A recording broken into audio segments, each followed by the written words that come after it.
नमस्कार। महाराष्ट्र को नया मुख्यमंत्री मिल गया है और उद्धव ठाकरे साहब को बहुत बहुत बधाई कि उन्होंने आज शपथ ली। मीडिया में काफ़ी इस बात की चर्चा थी कि कोई नया गठबंधन ये जो बना है उससे एक राजनीतिक परिवर्तन होने वाला है, प्रधानमंत्री मोदी के खिलाफ एक नया जत्था शुरू होने वाला है। अगर उस लहजे से अगर देखें, अगर नेशनल पॉलिटिक्स के नज़रिए से इस पूरे घटना चक्र को अगर हम देखते हैं तो ये कहा जा सकता है कि आज का जो शपथ समारोह था वो एक फ्लॉप शो था।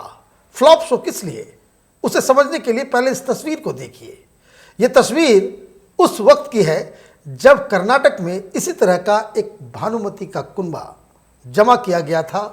जेडीएस और कांग्रेस पार्टी की सरकार बनी थी। किस तरह सरकार बनी थी, लोगों ने इन दोनों ही पार्टियों को नकार दिया था।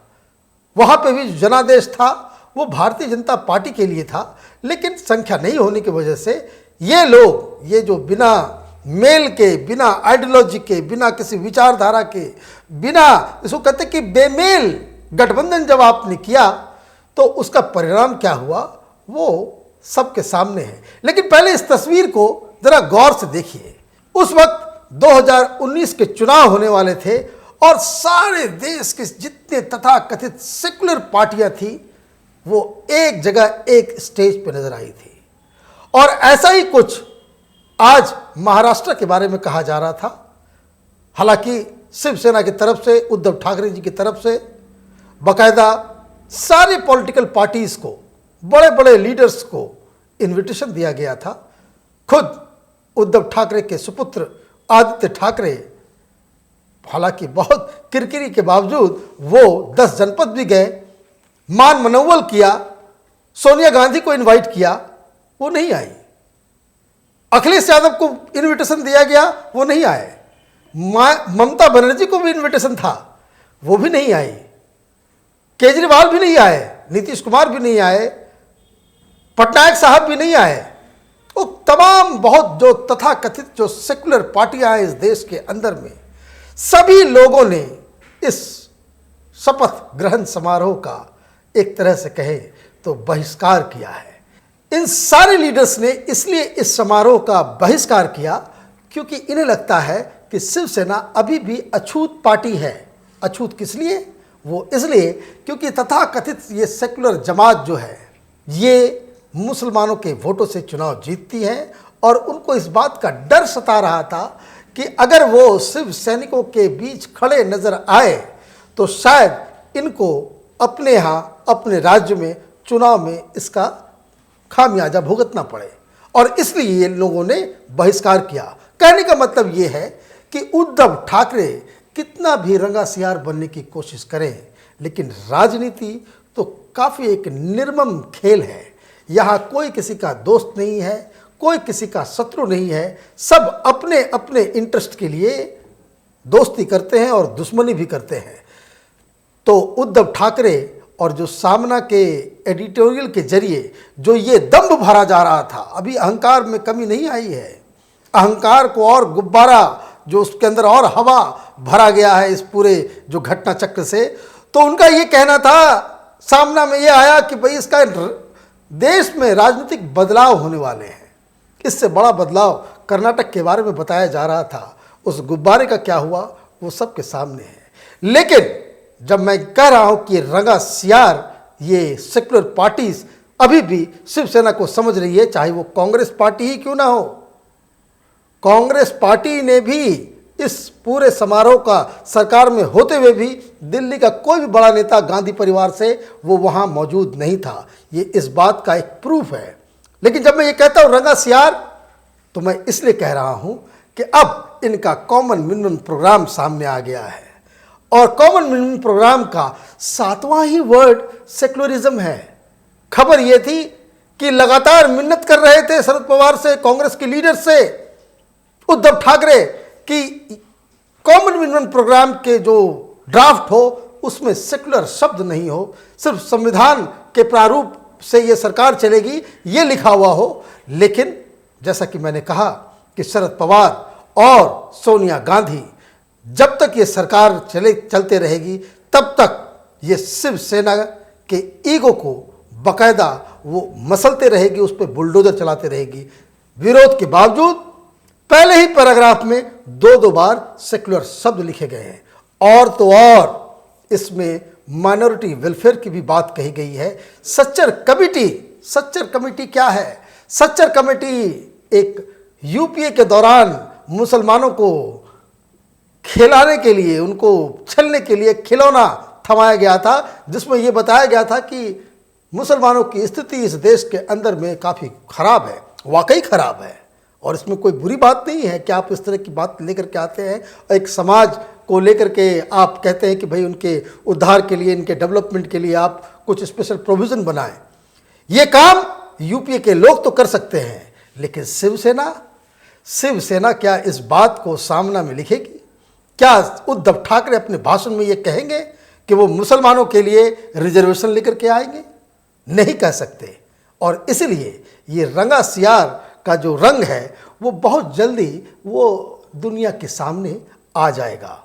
दूसरा एक महत्वपूर्ण छलावा जो महाराष्ट्र की जनता के साथ छला गया है इस पूरे कॉमन मिनिमम प्रोग्राम में, इसमें 80% जो जॉब्स हैं वो महाराष्ट्र के लोगों के लिए रिजर्व करने की बात कही गई है।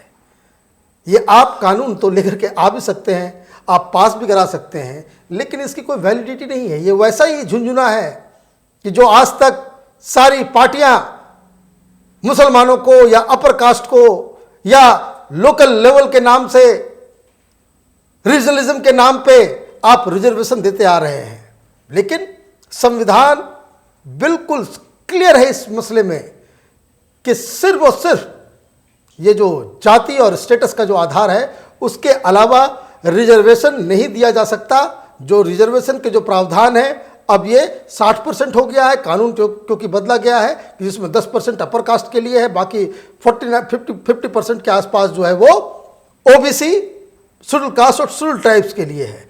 तो जब भी कोई नेता या कोई सरकार ये इस तरह का छलावा करती है तो जनता को समझना चाहिए कि ये इस तरह के वादे हैं कि जो कानून पास होते ही सुप्रीम कोर्ट और हाई कोर्ट में उसे निरस्त कर दिया जाएगा।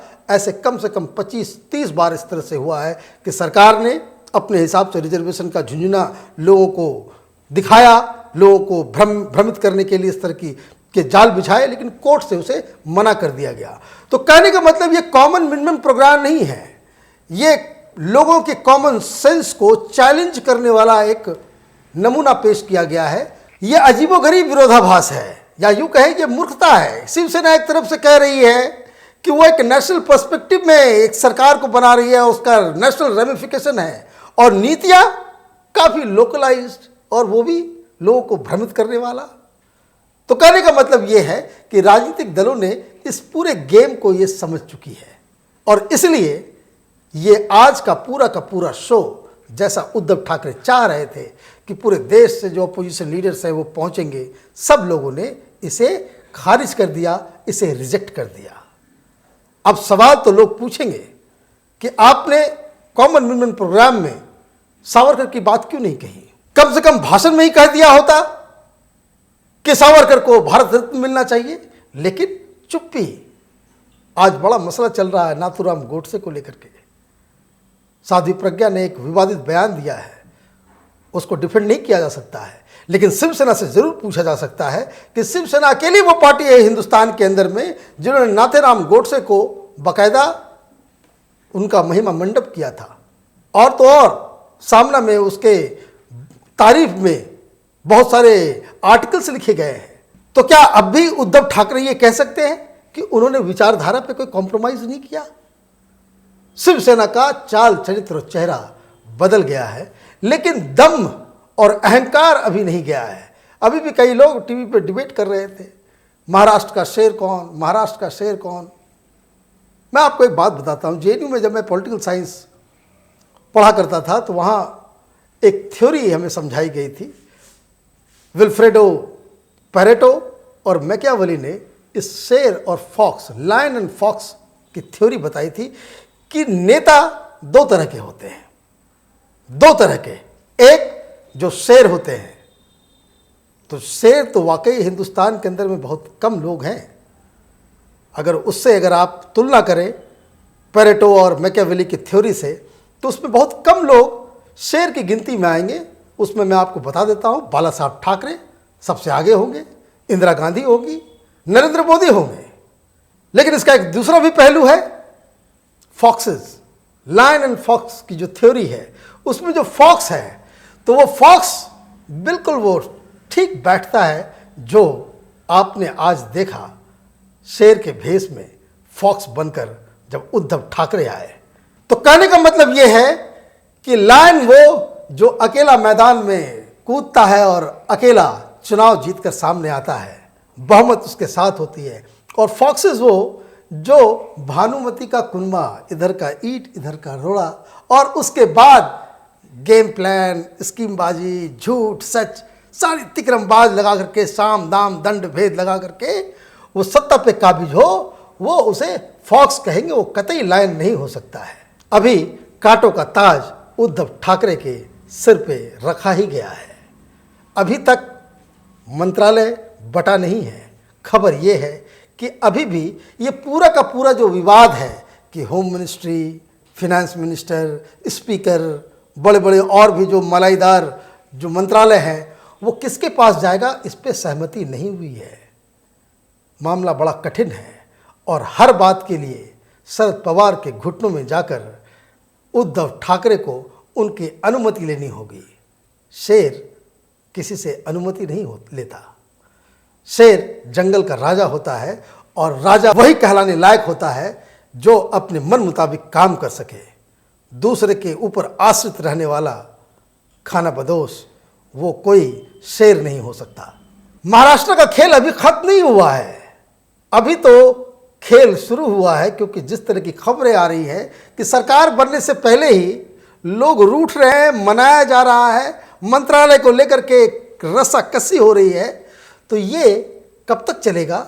और तो और ये भी देखना पड़ेगा कि जब सरकार ये काम करना शुरू करेगी तब ये क्या गुल खिलाती है। और उद्धव ठाकरे पे सबकी नज़र रहेगी, पूरे देश की नज़र रहेगी कि वो राम मंदिर, सावरकर, गोडसे, सिटीजन्स बिल और एनआरसी के ऊपर किस तरह का रुख अपनाते हैं। क्या शिवसेना अब सदा के लिए सेक्युलर पार्टी बन गई है? जैसा मैं बार बार कह रहा हूँ, उद्धव ठाकरे ने अपने घमंड और अपने अहंकार में एक ऐसे रास्ते को चुन लिया है जहाँ से यू टर्न लेना मुश्किल है। हमारी नज़र महाराष्ट्र की राजनीति पर बनी रहेगी। आप देखते रहिए ओपिनियन पोस्ट इंटरनेट टीवी। हमारे वीडियोस को लाइक कीजिए, शेयर कीजिए और हमारे चैनल को प्लीज़ सब्सक्राइब कीजिए। धन्यवाद।